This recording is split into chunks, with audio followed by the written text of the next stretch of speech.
बृहस्पतिबारखालि आसाम सरकारा मिरुआरियै 79थि भारत उदांस्रि सानखौ गुवाहाटी नोगोरमानि खानापारानि भेटेरिनारि कलेजनि गेलेग्रा फोथाराव गाजा गोमजायै फालियो।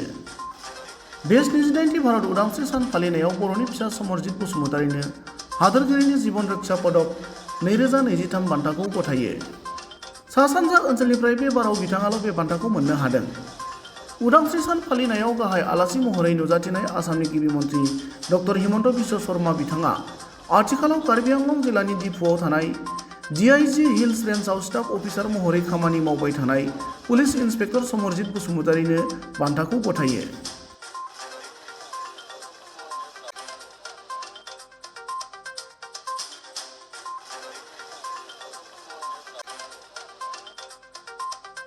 मख'जाथावदि करिमगंज जिल्लानि पाथारकान्दी पुलिस थानानि OC जानानै थानाय समाव इं 2022 मायथाइनि नभेम्बर दानाव पुलिस इन्सपेक्टर समरजित बसुमतारी बिथाङा दैयाव बाज्रुमनानै गावनि जिउखौ फोजोबनानै लानो नाजानाय 48 बोसोर बैसोनि महन तान्ति मुंनि सुबुंखौ गावनि जिउखौ रैखाथिनि बाथ्रा सानालासिनो दैयाव बारसोमनानै रैखा खालामदोंमोन। बेबायदि साहसनि खामानि मावनायनि थाखाय इं 2022 मायथाइयाव इन्सपेक्टर समरजित बसुमतारीनो दा डाइरेक्टर जेनेरेल अफ आसाम पुलिसनिफ्राय कमान्डेसन गल्ड मेडेल बान्थाबो होखांबाय। कमान्डेसन गल्ड मेडेल बान्थाखौ बै समनि आसाम पुलिसनि DGP IPS भास्कर ज्योति महन्त बिथाङा गथायदोंमोन।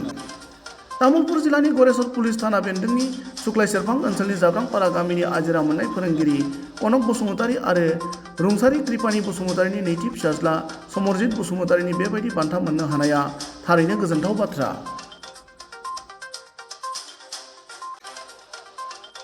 बर्षर বাবে जीवन रक्षा पदक बाक्सार जाब्रांपारा गाँवर कनक बसुमतारी पुत्र समरजित बसुमतारीक प्रदान करा हब।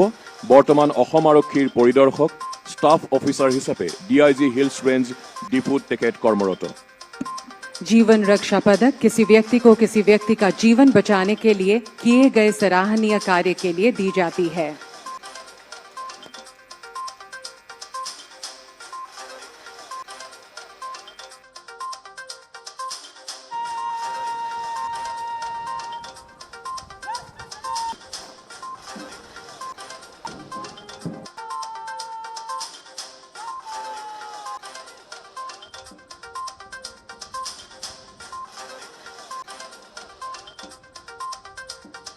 কৰিছে।